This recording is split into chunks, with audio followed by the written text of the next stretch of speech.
Ang passage na binasa kanina ay isang gabay para sa ating lahat na nananampalataya kay Jesus nang sa gayon tayo'y lumalim sa pagkilala sa Kanya. Before we go further, let us pray. Lord, thank you for this privilege of gathering us together to honor you, to listen to your still small voice. And it's my prayer, Lord, buksan niyo po ang aming mga puso at isipan. And may it be, O Lord, that your word will manifest, will work in and through us so that we will be able to honor you in our daily life. Anoint the lips of your servant as well as the ears of your people. In Jesus' name we pray. Amen and amen. Naalala ko noong nagtatrabaho pa ang aking ina, specifically sa abroad at sa Kuwait. At during the time, ako ay nag-aaral sa Cotabato City sa aking secular course. And ang always kong tinatanong sa aking nanay na nasa abroad ay, kailan ka magpapadala? Kulang ang pambayad ko ng tuition. Bakit ang tagal naman? Hindi ka pa rin nag-a-update. Tinatanong na ako ng business office. Parang kinalimutan mo naman ako. Minsan ako pa ang nagagalit. At pinipilit ko na masagot yung aking mga pangangailangan. Because during the time, ang isang text message ay 15 pesos. Wala pang messenger at wala pang FB. Kaya mahirap ang communication during that time. And pag merong 200 pesos na prepaid na load, ay ilang minuto lang, mamamatay na, magtut-tut na ang cellphone. At kapag meron namang padala, instead na salamat ang sabit, ang sasabihin ko ay kulang pa. Kailan ka ulit magpapadala? Napaka-demanding ko. Hindi ko lubos akalain na malaman na siya pala ay nahihirapan sa Kuwait. Madalang lang ang pangungumusta sa kanya, pero palipat-lipat na pala siya ng kanyang amo. 3 beses na siyang lumipat, siya ay nahihirapan, pinapahirapan, at may mga times na nagkakasakit na siya. At ako, na nasa Pilipinas, napaka-demanding. Nakakalungkot kapag ang anak mas mahalaga ang padala.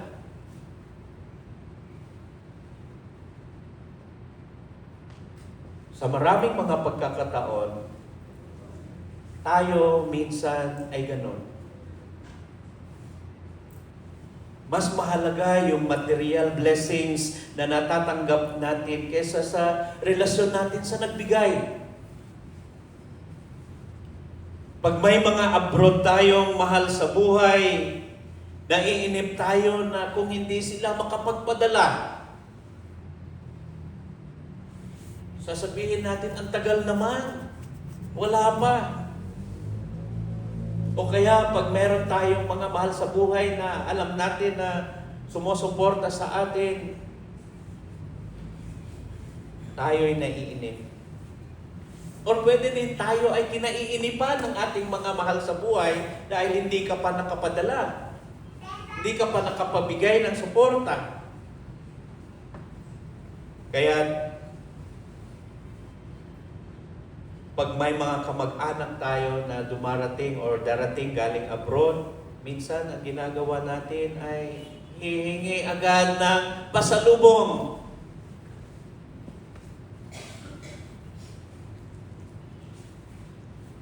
parang required. Pag galing abroad, merong pasalubong. Dahil ang ibang mga mahal sa buhay, magtatampo pag walang natanggap. At pagkasama na ang galing abroad, pagpupunta sa mga kainan, siya ang taya. Libre dito, libre doon. Hingi dito, hingi doon. At ang iba, minsan, ayaw nang umuwi dahil walang pambili ng pasalubong. At ang iba, hindi na lang magsasabi na uuwi na sila. Dahil dudumugin ng mga kapamilya na ang sadya ay hindi siya na dumating, kung hindi ang kanyang dalang pasalubong. Kapag may mga handaan, minsan ganon din. Kahit tapos na tayong kumain, naghihintay pa yan ng pasyaron.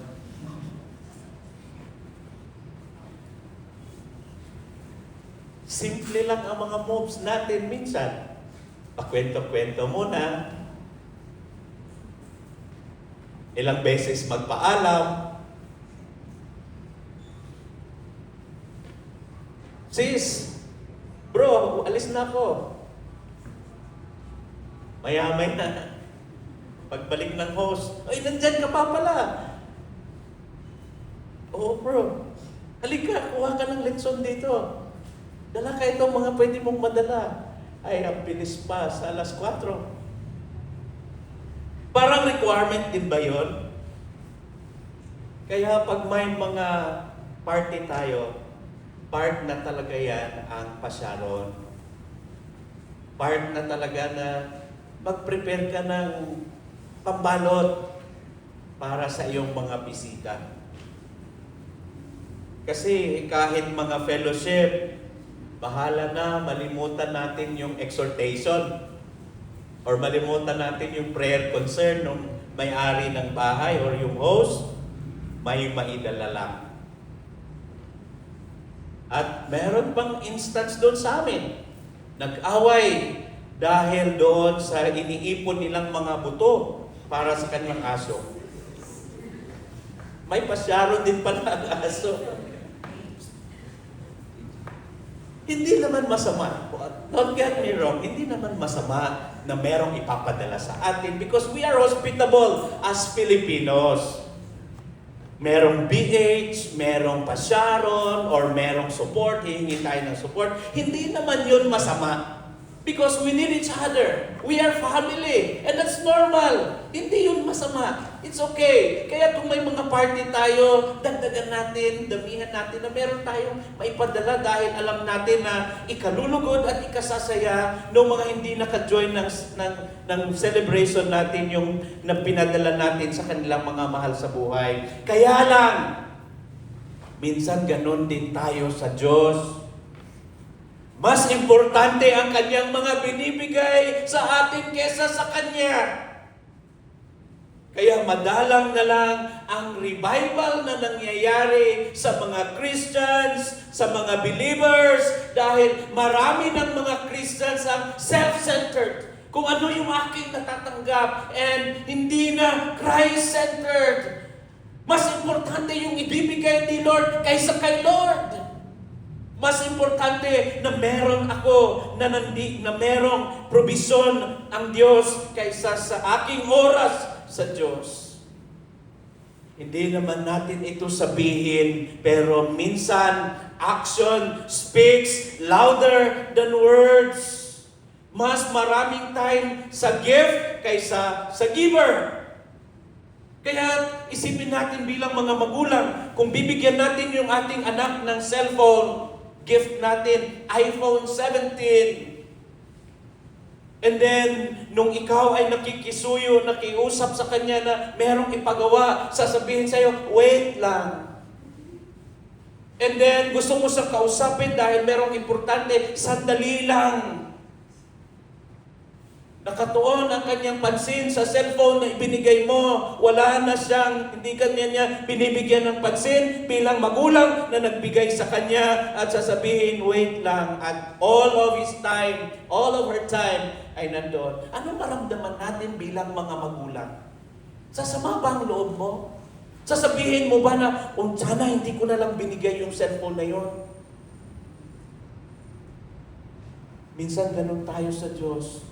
Mas binibigyan natin ng halaga yung kanyang ibinigay sa atin na mga pagpapala kaysa yung ating oras sa kanya. Hindi naman niya sinasabi na 24/7 mo akong bigyan ng oras. Hindi niya yun dinidemand sa'yo. Humihingi lang siya ng oras, minuto na pwede tayong makipagtunggali, makipagkwentuhan, because relationship builds when we communicate.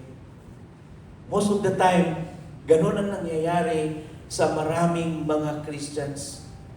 And sometimes, if I'm not aware of, minsan ako ay nagiging biktima of this. Because the enemy is trying us to be distracted.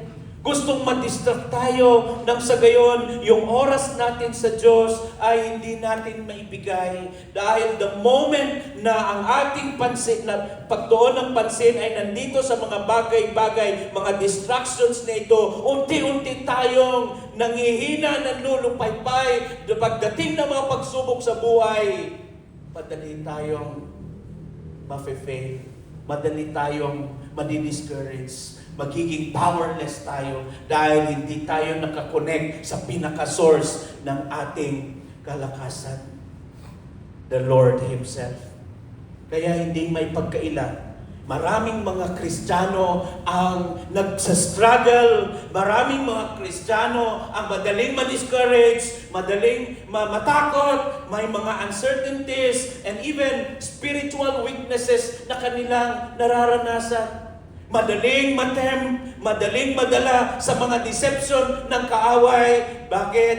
Dahil hindi nila namamalayan na nandun na pala sila sa mga pagpapala ng Diyos at hindi na nila nabibigyan ng panahon ang nagbigay mismo at source ng lahat ng mga pagpapala. Alam natin ang mga promises ng Panginoon. Alam natin. And our meditation this morning with my wife is all about sa Psalm 19 that the Word of God is the one who protects us. The Word of God is the one who keeps us. The Word of God is the one who will cover us. And once that kinalimutan na natin dahil most of our time nandun tayo sa mga blessing ng Panginoon kaysa sa Kanyang salita at sa Kanyang presensya, then manghihina tayo. Madali tayong matamaan anumang mga deceptions na gagawin ang kaaway. Kaya, ang pinakakailangan natin ay hindi impormasyon patungkol sa Diyos, kundi malalim na pagkilala sa Kanya. Maraming mga Kristiyano, maraming impormasyon patungkol sa Diyos. Ang Diyos ay pag-ibig, ang Diyos ay nagpapatawad, ang Diyos ay patuloy na nagpo-provide. Alam natin, but hindi lamang impormasyon about Him, kung hindi yung malalim na pagkilala natin sa Kanya. At exactly, ito yung prayer ni Apostle Paul sa mga Ephesian believers. Ito yung kanyang ipinanalangin sa kanila dahil siya ay nagiging pastor nila. At during the time na sinulat niya ang Efeso, siya ay nasa kulungan. At he wants to encourage them during that time. Kaya sinabi niya sa verses 15 to 17, ito yung prayer niya. Sabi niya, to know God more deeply. Makilala niyo ang Diyos ng lubusan. Dahil sabi niya, narinig ko yung inyong pananampalataya sa Diyos, narinig ko yung inyong pagmamahal sa Diyos. Alam ko na ginagawa niyo ang kalooban ng Diyos. Kaya sabi niya, hindi ako, I have not stopped giving thanks to the Lord. Nagpapasalamat ako sa Diyos dahil ginagawa niyo ang inyong obligasyon bilang mga mananampalataya, inyong pananampalataya sa Diyos at ang inyong pagmamahal sa Panginoon. Pero sabi niya, patuloy kong ipinanalangin na maunawaan ninyo at makilala ninyo siya ng lubusan. Bakit kaya? Dahil hindi lang one-time event ang ating pagkilala sa Diyos. Hindi lamang one-time event ang ating pananampalataya sa Kanya. Kaya tayo bilang mga kamakop, naniniwala tayo that Jesus Christ is our sanctifier. Ibig sabihin, tuloy-tuloy. Kung nakilala nila ang Diyos, nagkaroon sila ng pananampalataya sa Diyos, minamahal nila ang Diyos at ang kanilang kapwa, ngayon, hindi ito magiging assurance na bukas ay ganun din. Kaya ang sabi ni Apostol Paul na tuloy-tuloy na sanctification, ibig sabihin tuloy-tuloy. At ito ang dahilan bakit tayo ay dumadalo sa mga gawain every week, week after week. Meron tayong prayer meeting, meron tayong Sunday worship service, dahil yun po yung sanctification process for us para mapaalalahanan, ma-remind tayo sa pag-ibig ng Diyos, ma-remind tayo sa kapangyarihan ng Diyos na kikilos sa ating mga buhay, at mapaalalahanan tayo kung tayo ay hindi na sumusunod sa kalooban ng Diyos. Sanctification is every day po. Kaya meron po tayong kanta na binabago mo ako araw-araw. Ibig sabihin, nung nakilala natin ang Diyos, hindi 100%, we are totally holy. Kaya ang pagbabago ng Diyos sa atin araw-araw, binabago tayo ng Diyos araw-araw dahil yun po ay ang grace ni Lord, ang pag-ibig ng Diyos sa ating lahat. Because of the Lord Jesus Christ, we are holy. Yet, nang dahil sa kasalanan, time and time again, we are still living in this imperfect world. Kailangan natin ang grace ng Panginoon. Kailangan natin ang salita ng Diyos na gagabay sa atin. Dahil kung wala ang salita ng Diyos, given to all of us freely, ito'y gagabay sa atin. Ito'y magko-cover sa atin. Ito'y mag-guide sa atin. Ito ay lamp unto our path. Di po ba sinasabi ni Psalmista David, lamp unto our path and even light unto our feet.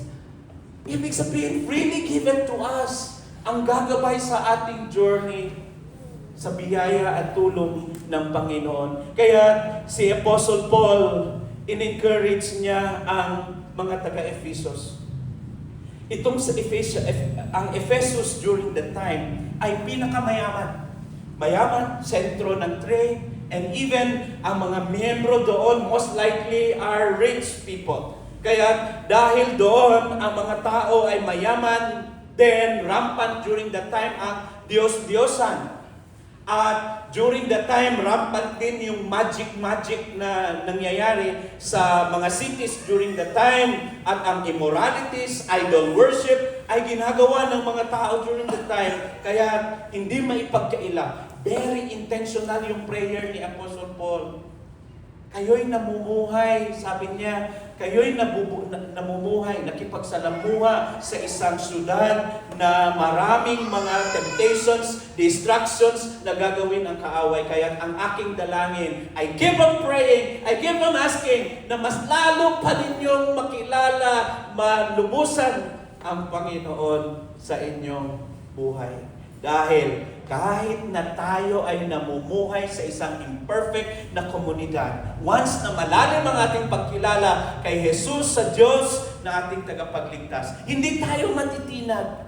Anumang mga challenges, anumang mga problema, hindi tayo matitinag. At later, I will share to you anong mga reasons bakit hindi tayo matitinag whenever merong mga challenges kung tayo'y malalim sa pagkakilala sa Diyos. Tayo ay naninirahan sa mundo na kung saan ay masalimot din. Ang lugar kung saan tayo ngayon, ang bansang Pilipinas. Sa Senado, alitan dito. Fault finding na lang bawat isa sa kanila. Masalimuot. Ang daming iba't ibang klase ng korupsyon na nangyayari. immoralidad. Ang internet ay patuloy na namamayagpag as far as immorality ay is concerned. Pagwasak ng mga pamilya ay nangyayari dyan sa ating mga gadgets. Yung cellphone natin na kung pwede nating buksan ang Biblia, and ang cellphone natin na pwede rin nating buksan ang pornography and other things. That is deception ng kaaway. Maraming nawasak na mga pamilya because of that. Because ang intention lamang ng kaaway is to steal and to destroy us. Kapag hindi malalim ang ating pagkakilala sa Diyos, madali tayong madadala sa mga deceptions ng kaaway. Tandaan po natin ang ating mga puso ay programmed to desire God. Hindi po natin yan may pagkaila. We desire God. We long for God. We need God. Kaya ako'y naniniwala na ang spiritual maturity ay hindi lamang paniniwala sa Diyos, kung hindi ang patuloy na paglago, paglalim at pagkilala sa Diyos. Sabi ni Apostle Paul, I keep on asking that you may know God better. I keep on asking that you may know God better. Nang makilala nyo ng maigi ang Diyos, kusang dadaloy ang bunga ng Espiritu sa inyo. Dahil ang ating paglago ay hindi lamang one time, as what I've said. Ito ay tuloy-tuloy na proseso hanggang sa ating paghihintay na muling pagbabalik ng Panginoon. Ayon kay Apostle Pablo, kung titignan natin sa verse 18, growing deeper produces hope for eternity. Ang paglalim ng pananampalataya at pagkilala sa Diyos ay nagpuproduce ng pag-asa para sa eternity. Upang malaman mo ang pag-asa kung saan ka tinawag niya, sabi sa verse 18, dahil ang taong malalim ang kanyang pagkakilala sa Diyos, yun ay taong hopeful. Kahit man sa mga problema, sa mga karamdaman, sasabihin niya, anyway, hindi ito permanent. Temporary lang itong sitwasyon na ito. Ngayon, merong uulan, merong storm na sa aking buhay at sa aking pamilya. Alam ko, bukas sisikat din ang araw. Bukas, after the rain, there will always rainbow. Merong pag-asa once na malalim yung ating pagkakilala sa Diyos. Maraming mga Kristiyano, once na merong mga discouragements na nararanasan, mga nakakatakot na mga sitwasyon, nalulugmok sila dahil hindi lumalalim sa pagkilala sa Diyos. Pero pag malalim tayo sa Diyos, tayo ay yung mga tao, mga believers na hopeful. Okay lang ito. Alam ko, nakasama ko ang Diyos. I will be able to traverse this difficult situation because God is by my side. Nung tinanggap po natin si Jesus sa ating mga buhay, hindi po pangako ng Diyos na magiging okay ang lahat. Pero ang magandang pangako ng Diyos para sa atin is, anumang mga sitwasyon meron tayo, sabi niya, I will never leave you nor forsake you. Yun po ay napakagandang pangako ng Diyos. Anumang sitwasyon na meron kayo sa mga oras na ito, tandaan po natin, hindi tayo pababayaan ng Diyos. Sasamahan tayo ng Diyos. Anumang mga battles na meron tayo, God is on our side. He will fight for us. God is on our side. That's why ang taong malalim ang kanyang pagkakilala sa Diyos, yun ay taong hopeful. Tandaan po natin, ang pag-asang ito ay hindi gawa-gawa lamang. Hindi gawa-gawa lamang dahil mangyayari at maranasan natin ito sa hinaharap. Kaya kung ikaw na nakaupo ngayong umaga ay nawawala ng pag-asa sa sitwasyon mo ngayon, tandaan mo, mayroong pag-asa dahil ang Diyos ang ating kasama. Hindi niya tayo pababayaan. He is there and He's just waiting. Hindi niya tayo pinipilit. Ito yung napakaganda about us, Christianity. Ang Diyos, hindi niya tayo pinipilit na magbalik loob sa Kanya. Ganun po ang Diyos. Because of that free will that we have, hindi niya tayo pinipilit na magbalik loob sa Kanya. Ang sinasabi niya, I'm just waiting. I'm here, waiting for you kung magbalik loob ka sa akin. Hindi niya tayo pinipilit. Pero ang Kanyang mga salita ay nagpapaalala. Once na tayo'y magbalik loob sa Kanya, gaya sa nangyari sa prodigal son, open arms na tatanggapin tayo ng Diyos. Open arms na ibibigay ng Diyos sa atin ang kanyang grace and favor. Pangalawa na makikita natin sa passage na ating binasa kanina, sa verses 19 to 21, ang taong malalim ang pagkakilala sa Diyos, growing deeper, produces confidence in His power daily. Ibig sabihin, ang taong malalim ang kanyang pagkakilala sa Diyos ay ang tao na mayroong kumpiyansa na ang kapangyarihan ng Diyos ay mararanasan niya araw-araw. At ibinigay na ni Apostle Paul ang explanation dito. Sabi niya dito, the power is the same as the mighty strength He exerted when He raised the Lord Jesus Christ. So ibig sabihin, in-emphasize pa niya. Tandaan po natin, lahat tayo may mga kahinaan. Lahat tayo. Walang excuse. Kaya't sinasabi, for all have sinned and fall short of the glory of God. All of us, walang excuse. Meron tayong mga kahinaan. Kaya't sabi nga nila, ang kalabaw nga ay nagkakamali na merong 4 na paa. Ikaw ba? Na 2 lang yung paa mo? Bakit tingnan yung katabi mo, 2 lang ba talaga ang paa? Kalabaw nga na 4 ang paa ay nagkakamali, ikaw pa na 2 lang ang paa. Ibig sabihin, lahat tayo vulnerable na sa kahinaan dahil lahat tayo ay may mga magkakaibang mukha ng kahinaan natin. Kaya kailangan natin ang kapangyarihan ng Diyos. Yun yung sinasabi ni Apostol Paul. Mainam na mas lubusan ninyong makikilala ang Diyos dahil sa araw-araw na inyong buhay, journey, may mga pagsubok, may mga trials, may mga temptations. Kailangan natin ang kapangyarihan ng Diyos. Dahil in-explain ng maigi ni Apostol Paul, tandaan ninyo, ang kapangyarihan ito na sumasa inyo, sabi ni Apostol Paul, yun yung muling bumuhay kay Kristo. Ang kapangyarihan na sumasa atin bilang mga anak ng Diyos, ay yun ang muling bumuhay kay Kristo, yun din ang nagpaupo kay Kristo sa kanang kamay ng Ama, at yun din ang dahilan bakit tinatawag sa King of Kings, Lord of Lords, Head of the Church. Yun po yung kapangyarihan. That's the power na sumasa atin bilang mga mananampalataya. Ibig sabihin, merong kapangyarihan sa pangalan ni Jesus. And hindi ko na isi-share yung aking experience. Nung na-share ko, alam na ninyo ito dahil sa maraming taon na pumupunta ako dito. Yung aking experience na merong nasaniban. Remember nyo yun? Naikwento ko na yung dito. Yung 11 o'clock na, hindi pa rin lumalabas ang demonyo. At sinabi ko, Lord, huwag mo naman akong ipapahiya. Sabi ko, sa pangalan ni Jesus, lumabas ka. Mas lalo pa siyang lumakas. Ang sigaw. In the name of Jesus. Yun ang nag-in-English ko.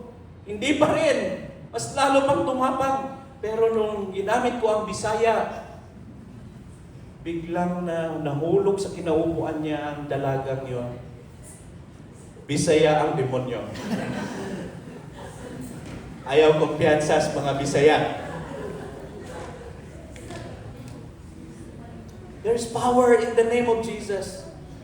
At isa yun sa mga amazing na story na nangyari sa aking buhay as an intern. Dahil because of that, yung mga Muslim, may 3 Muslim na mga youth doon na sinabi nila, Pastor, sasama kami sa inyo, doon na lang kami matulog. Natakot sila.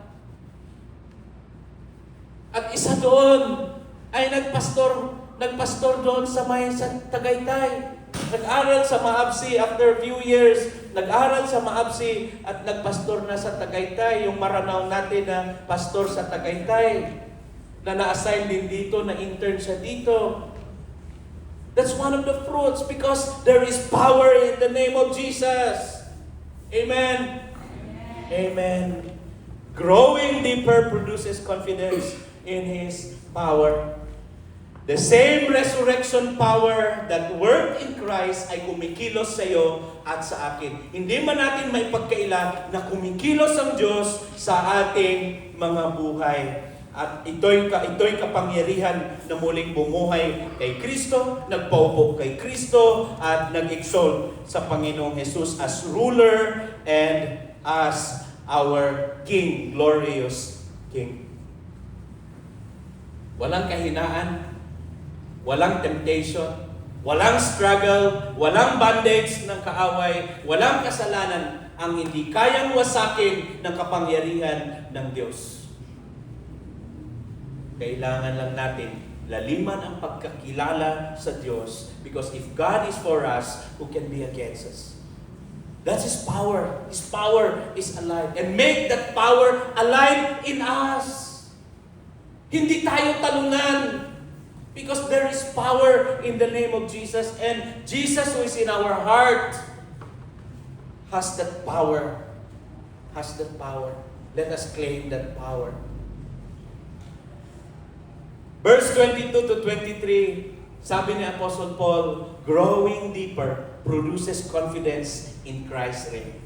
Ang una makikita natin dito, that growing deeper will give us that hope for eternity. Pangalawa, growing deeper will give us the confidence of the power from God to experience daily. And lastly, produces confidence that Christ will reign forever. Ito po yung pag-asa ng bawat isa sa atin. Kaya kung malalim yung ating pananampalataya sa Diyos, masasabi natin, yes, the Lord will reign forever. At makakasama ko ang Diyos forever. Temporary lang po tayo dito sa mundong ito. Kung ang edad natin ay 60, 70, 80, ilang taon na lang. Hindi natin alam anong mangyayari bukas. Hindi natin alam anong mangyayari ngayong taong ito. Kaya, mainam na tayo ay mag-serve sa Panginoon. Mainam na ialay natin ang ating buhay sa Diyos, dahil sa Diyos, ang pagsaserve sa Panginoon ay walang kalugihan. Hindi po tayo malulugi when we serve in the Lord, because our labor in Him ay hindi masasayang. Inilagay ng Diyos ang lahat ng bagay sa ilalim ng paa ni Kristo at ginawa siyang ulo ng simbahan. Naghahari na ngayon si Jesus, and we look forward to seeing Him in heaven. Christ reigns. The one who is coming again is reigning, ruling today sa ating mga buhay at sa ating mga puso. Pero yun yung tinatanong sa theology. Pastor, nagre-reign ba ngayon ang Diyos? Yes, nagre-reign siya sa buhay ng bawat isa na mananampalataya. Pero ano yung sabi nila? That Satan is the prince of the world. Yes, still nag-exist ang kaaway. Kaya merong battle between the evil and the good. But the Lord reigns now, simula ngayon.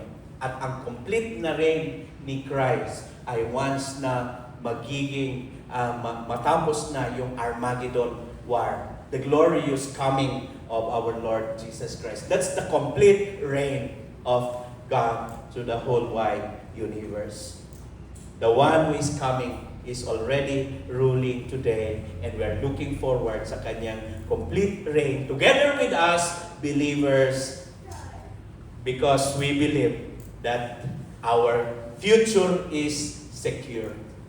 Ang future po natin ay secure dahil nagre-reign si Christ. Kaya sabi ni Apostle Paul, kung hindi muling nabuhay si Kristo, masasayang yung ating paglilingkod sa Kanya. Pero sabi ni Apostle Paul, dahil muling nabuhay si Kristo mula sa pagkamatay, ang ating pag-asa ay sigurado. Ang ating pag-asa ay assured, secured in the presence of the Lord. Kaya napatunayan, maraming mga instances na gustong linlangin ang mga Christians during the time na sinasabi na hindi ninakaw yung katawan ni Jesus. Hindi sa muling nabuhay, but The Bible tells us, it was clearly stated there na nagpakita siya sa kanyang mga disipulo, nagpakita siya sa 500 people, nagpakita siya even kay Paul. Ibig sabihin, the Lord Jesus Christ rose from the dead and that power is in us. The power na nagpamuling bumuhay kay Kristo ay sumasa atin. That's why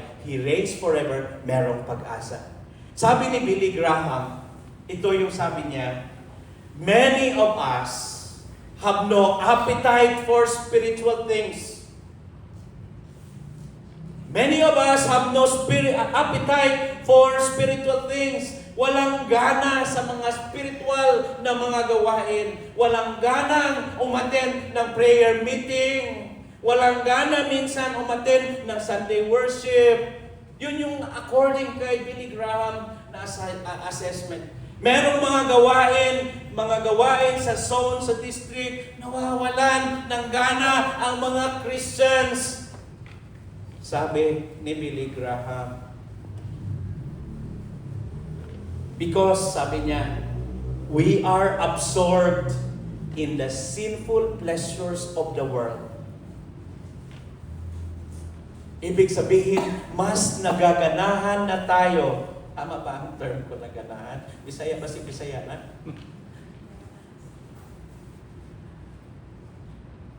We give importance to the sinful pleasures of the world. At sabi pa ni Billy Graham, we have been eating too many of the devil's delicacies. Kaya nawawala na tayo ng gana about spiritual things, about spiritual fellowship gatherings na nagpapalalim sa ating pagkakilala sa Diyos. Try to listen to the voice of the Holy Spirit, brothers and sisters in the Lord. Pakinggan natin, ano bang sinasabi ngayon ng banal na Espiritu sa iyo bilang anak ng Diyos sa pamamagitan ng mensaheng ito. And I do believe it is no accident for all of us to hear this because we are living in this world na masalimuot. Kailangan natin mas lalo pang lumalim sa pagkakilala sa Diyos. Dahil ang ating malalim na pagkilala sa Diyos ay tutulong sa atin na magiging tama ang ating response whenever mahirap na ang mga sitwasyon, challenging na mga sitwasyon. As believers, hindi lamang tayo tatanggap ng mga impormasyon tungkol sa Diyos. Sadyain nating lumalim. Sabihan mo yung katabi mo, sadyain mo. Sadyain natin. Be intentional. Let's be intentional sa ating paglalim sa Kanya na makilala natin siya ng lubusan. Tandaan po natin, hindi ka pinipilit ng Diyos. Hindi tayo pinipilit ng Diyos na sadyain kilalanin siya. Pero patuloy siyang nag-i-invite at sinasabi, I am waiting. When you're ready, I'm just willing to accept and welcome you and to commune with you and to have an intimacy with you as your Father, as your Savior.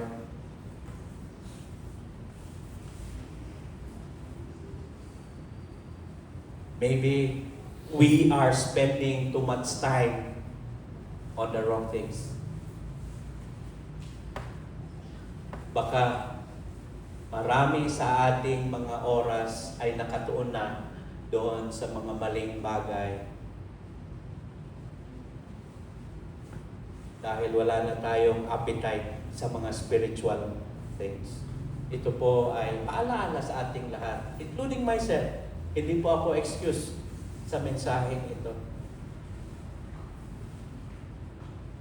Kaya, anong gagawin natin sa admonition ng salita ng Diyos ngayong umaga? Anong response natin bilang mga mananampalataya dito sa City of San Fernando Alliance Church?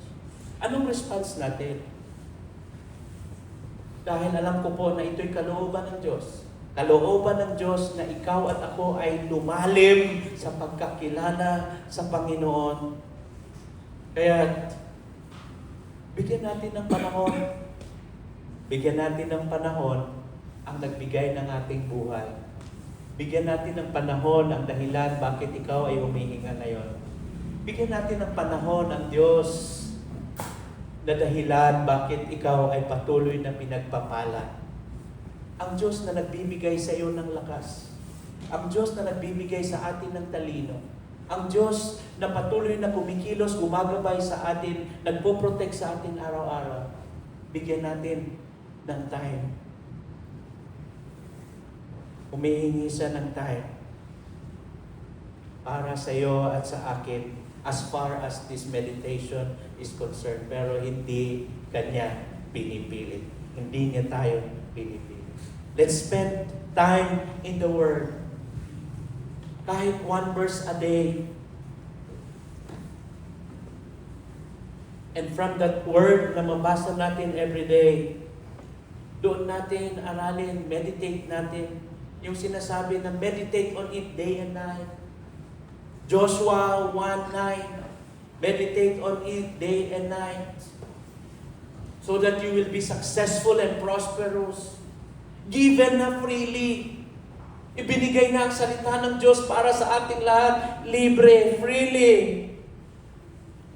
Pero most of the time, hindi natin nababasa. Meditate on it day and night. And also, spend time with God in prayer. Yun po yung pinaka-basic sa atin na mga mananampalataya. Magbasa 1 verse a day and prayer. Yun po yung pinaka-basic sa atin na mga mananampalataya. At dagdagan natin, attend sa mga gawain na nagpapalago sa atin. Please avail yourself. Join sa mga gawain na alam natin na magpapalago sa ating pagkakilala sa ating Panginoon dahil ang ating pagkakilala sa Diyos ay tutulong sa atin whenever na merong mga mahirap na sitwasyon na ating maranasan. Una, na suggestion ko para sa ating lahat, let us pray every day. Yung kanta ng mga kabataan na pray, read your Bible, pray every day, and you grow, grow, grow, ay realidad na kailangan nating gawin. Read God's Word and pray every day at tayo ay lalago, lalo nating makikilala ang Diyos sa ating mga buhay. Pangalawa, mag-attend tayo ng mga prayer meetings, mga Bible studies, ng Sunday worship, or anumang mga discipleship na mga gathering, let us join dahil yun po ay tutulong sa atin para lumalim ang ating pagkakilala sa Diyos. Pag merong mga conferences sa mga young people, suportahan natin ang mga young people. And I know that very supportive ang church na ito. Suportahan natin ang mga young people. May mga women na gathering. Kung kaya pa ng ating katawan, let's avail ourselves. Because yun po ay tutulong sa atin para lalago at makikilala ang Panginoon. Brothers and sisters in the Lord, this is God's word for all of us. Paalaala para sa ating lahat. At naway patuloy na maghari ang kapangyarihan ng Diyos. Naway lahat tayo na nandito ngayon, maranasan ang kapangyarihan ng Diyos sa ating mga buhay. At naway lahat tayo na nandito ngayon, i-apply natin itong suggestion ngayong umaga. Pray, read God's Word every day so that we will grow and attend yung mga gawain na tutulong sa atin na lalago sa pagkakilala natin sa Diyos. Try to imagine what will happen to the city of San Fernando Alliance Church kung lahat tayo na nandito ngayon, mga core leaders of the church, CMT, tayo na nandito ngayon, lalo pang lumalim sa pagkakilala sa Diyos. Ano kayang mangyayari sa iyo as a person kung mas lalo mo pang nakikilala, lumalim sa pagkakilala sa Diyos? Ano kayang mangyayari sa iyong pamilya once na ang family ay lalo pang lumalim sa pagkakilala sa Diyos? Sana mas mahalaga siya kaysa sa mga biyaya niya sa atin araw-araw. Sana mas mahalaga siya kaysa sa mga biyaya niya sa atin araw-araw. At bigyan natin ng prioridad ang ating schedules araw-araw with our Creator, with our God. Gusto mo bang maranasan ang totoong revival as a person? Gusto ba nating maranasan ang totoong restoration, totoong reconciliation, totoong renewal ng ating mga buhay? Tandaan po natin, sa Kanya lang po natin masusumpungan ang totoong kapayapaan, totoong satisfaction, only in Him. Wala nang iba. The world can offer genuine happiness. The world can't offer satisfaction, true satisfaction. Only in Him we can find genuine, true happiness and satisfaction or joy in the Lord. Kaya, ang challenge sa atin ngayong umaga, magpakalalim tayo sa ating pagkakilala sa Diyos. Let us pray. Father, in heaven, through the Lord Jesus Christ, and by the power of the Holy Spirit, we continue, Lord, to trust that your word has the power to transform each one inside this room. And it's my prayer, Lord, that you will work in and through us.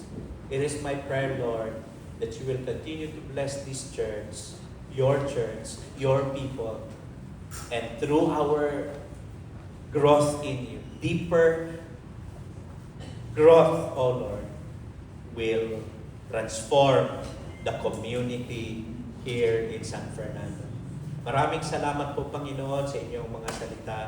Naway ang inyong mga salita ay patuloy na magiging gabay namin as we continue with our walk with you at habang hinihintay namin ang inyong muling pagbabalik. Salamat po, Panginoon. We bless and honor you this morning. In Jesus' name we pray. Amen.